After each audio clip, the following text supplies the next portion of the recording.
Bom dia, boa tarde, boa noite. Vamos aqui para a correção da atividade da semana passada, tá? Vou fazer só em um vídeo, iniciando aqui pelo 8º ano. Aí no decorrer do vídeo eu vou indicando qual a questão, se é do 9º ano, se é do 8º ano, tá certo? Mais uma aqui. Essa primeira, observar a reta abaixo, né?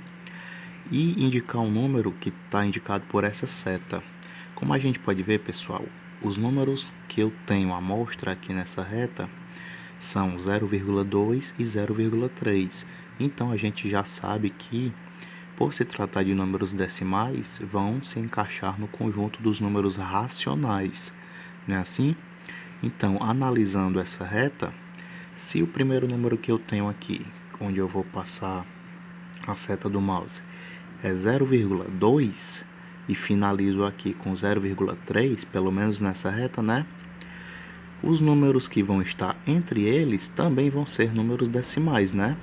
Fazendo a sequência aqui, se aqui é 0,2, o seguinte seria 0,21, porque se eu colocar um zero aqui na frente desse 2, não vai fazer diferença, mas eu vou poder fazer uma sequência, né? Então, 0,21, 0,22, 0,23 e 0,24, certo? Justamente aqui na seta. Vamos continuar para ver se dá certo lá no 0,3. Vamos lá. 0,25, 0,26, 0,27, 28, 0,29. Aí é como se fosse 0,30, ok? Então, a alternativa para essa primeira questão seria letra B, 0,24. Clicando aqui, ó, vocês podem ver que a correta que eu tinha indicado inicialmente era essa, letra B, 0,24.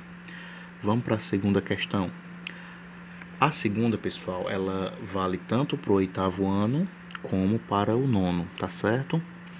As figuras mostram o medidor de gasolina de um carro no momento de partida e no momento de chegada de viagem. Quais porcentagens representam a quantidade de gasolina nesses dois momentos? Quer saber, pessoal, a quantidade de gasolina na partida e na chegada, em porcentagem, certo? Analisando aqui, ó, na figura, a gente percebe que na partida, o ponteiro está indicando aqui o que? 3,4, ou seja, aqui eu tenho um número racional, não é isso? E na chegada ele tem, ó, o ponteiro aqui indicado em 1/4. Foi gasto gasolina, então o ponteiro obviamente diminuiu. Mas ele quer saber em porcentagem, tanto na partida como na chegada. Vamos analisar aqui uma coisa, pessoal. Esse medidor aqui, ó, eu posso dividi-lo ele em 4 partes. A primeira parte vai aqui do vazio até 1/4, depois vai de 1/4 até 1/2, de 1/2 até 3/4 e de 3/4 até o tanque cheio, que seriam 4/4, né? Ou seja, 1 inteiro. Se o ponteiro inicialmente está indicando 3/4, eu já até dei dica para vocês. Sempre que tiver 3/4, a gente sabe que é 75%. Ah, professor, por quê? Se ele está dividido em 4 partes, como é que eu sei que está dividido em 4 partes? Por conta do denominador aqui, ó, que é 4, não é isso? Se o denominador é 4, significa que o todo foi dividido em 4 partes. E aqui, ó, no meio, 1/2, eu sei que é o que? Metade. Se aqui é metade, então essa parte aqui, que eu estou passando a seta do mouse, equivale a 50%. Essa outra aqui, mais 50%, não é isso? Se aqui, esse todo aqui que eu estou passando, que na verdade é a metade, equivale a 50%, e eu tenho um medidor, um ponteiro, aliás, indicando aqui bem em 3/4, significa que aqui, em cada uma dessas partes, eu vou ter 25%. Somando 25% mais 25% mais 25%, vou ter 75%. E se na chegada tem apenas 1/4, é uma parte de um total de 4. Se eu dividir o todo em 4 partes, e eu tenho uma dessas partes, ora, se eu estou dividindo o 100% por 4, eu encontro 25%, né? E eu só tenho uma parte aqui no final, então vai ser os próprios 25%. Como alternativa correta, letra C, partida 75% e chegada 25%, ok? Próxima questão. Um grupo de 4 amigos foi, aqui na verdade é para ser foi, tá pessoal? Não é foram, porque foram aqui tá em relação ao grupo, que tá no singular, que foi um erro meu. Foi ao shopping jogar boliche. A tabela abaixo apresenta a quantidade de jogadas realizada por cada jogador e quantidade de strikes, ou seja, derrubada de todos os pinos. É o gol do boliche. Veja os números. Aí ele pergunta: que jogador ou jogadora conseguiu o equivalente a 1/2, a informação que ele dá é essa aqui, ó, 1/2 de strikes do total de jogadas. Ele quer saber, ó, dentre esses 4 jogadores, qual deles conseguiu 1/2. 1/2 a gente sabe que é o que? Metade. Então eu tenho que analisar a quantidade de strikes e a quantidade de jogadas. Vamos ver aqui o primeiro, ó, o Lucas. Ele fez 4 strikes, mas ele fez quantas jogadas? 10. 4 é metade de 10? Não é, né? Você teria que analisar isso. Sendo assim, ó, o único que tem o total de strike equivalente à metade das jogadas totais, ó, tá aqui, ó, a Wanda, ela jogou 12 vezes, fez 12 jogadas e acertou quantos strikes? 6. Se eu representasse isso aqui numa fração, seria 6 de um total de 12, ou seja, 6 sobre 12 avos, e é justamente equivalente a 1/2, certo? Podemos analisar os demais, ó, que nenhum acertou a quantidade de strike equivalente à metade do total. Por que eu estou falando metade do total? Porque ele quer saber, ó, quem foi que acertou 1/2, e 1/2 a gente sabe que é metade. Sendo assim, quem conseguiu acertar um equivalente ao 1/2 foi tá aqui a Wanda, aliás, que acertou 6 strikes de um total de 12. Corrigido aqui do 8º ano.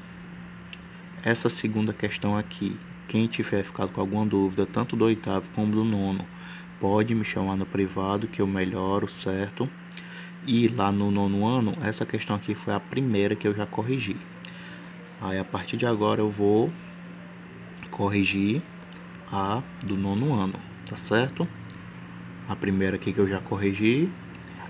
E agora a segunda. Pessoal, eu vou até pedir perdão aqui por essa questão que eu fui analisar agorinha e eu percebi o seguinte: 4 alunos estão lendo um livro de 180 páginas que a professora de literatura solicitou.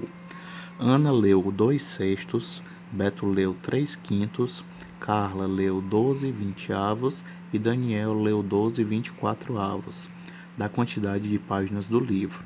Aí a pergunta que vem é a seguinte: quais foram os alunos que leram a mesma quantidade de páginas do livro? Essas frações que eu coloquei aqui, pessoal, acaba que nenhuma é equivalente. Por quê? Porque aqui, ó, onde eu coloquei Ana leu 2/6, era para eu ter colocado 3/6, ok? Aí se eu tivesse colocado 3/6, ela teria lido o quê? A metade do livro, né? Ah, professor, por que os denominadores estão diferentes? Apenas por conta da forma que ela quis representar. A gente sabe que o total são as 180 páginas do livro. Então, cada fração dessa representa uma fração equivalente ao todo, ou seja, ao total de páginas. Então, como eu estava dizendo, se eu tivesse colocado aqui 3/6 ou 3/6, seria a metade. A pergunta qual é? Quais foram os alunos que leram a mesma quantidade de páginas?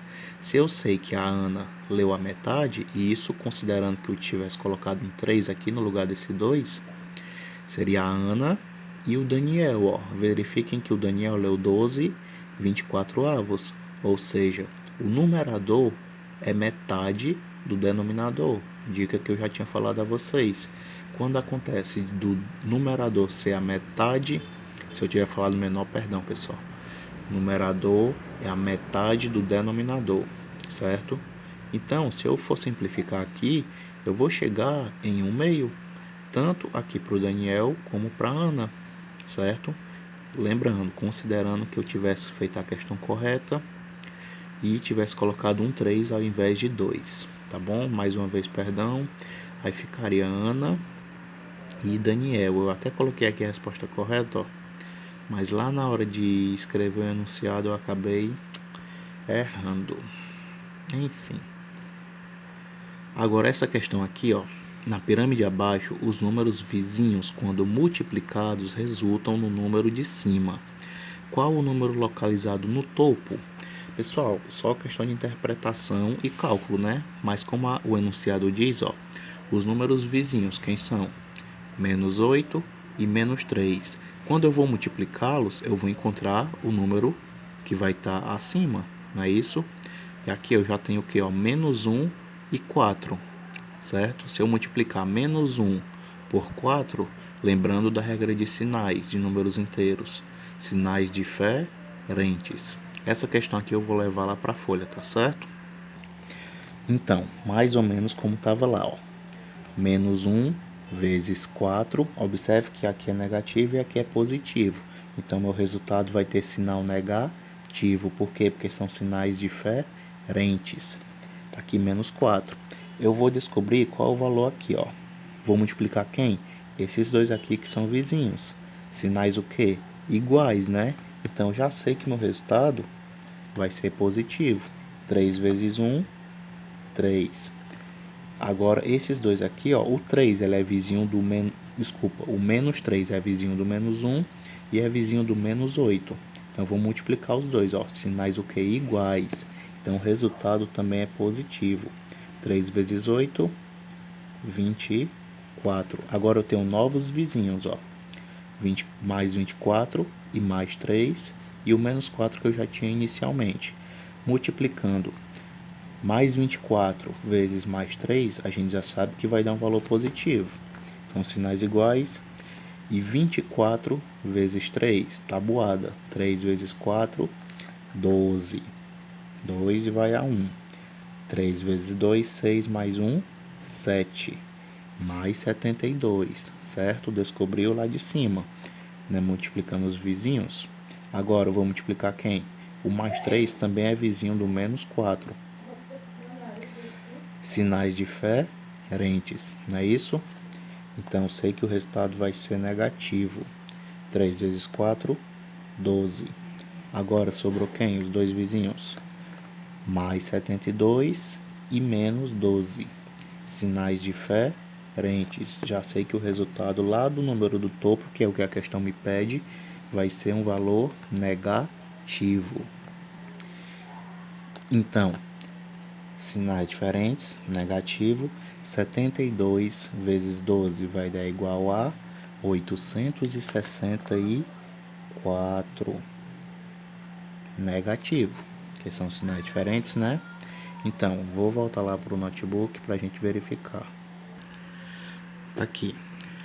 Fiz lá os cálculos, multipliquei os vizinhos, vamos lá verificar aqui qual é a correta. Exatamente, ó, letra B, que indica menos 864, que foi o que a gente encontrou lá no cálculo feito na folha, não foi isso? Mais uma vez, podemos verificar. Resultado do número lá do topo, que era o que a questão pedia, menos 864. Aqui, pessoal, números inteiros, né? Somente multiplicação. Bem simples. Se eu tenho sinais iguais, apesar deles dois serem negativos, o resultado vai ser um valor positivo. E se eu tenho sinais diferentes, ó, como esse caso aqui, ó, mais 3 e menos 4, o resultado vai ser um valor negativo. 3 vezes 4, 12. Por que é negativo? Porque os sinais são diferentes. Esses conceitos que eu já tinha ensinado a vocês ajudaram também na atividade de sábado, né? Vi que muitos conseguiram fazer, outros esqueceram um pouquinho mais, a gente vai relembrando. Então, 8º e 9º ano, correção feita, tá certo?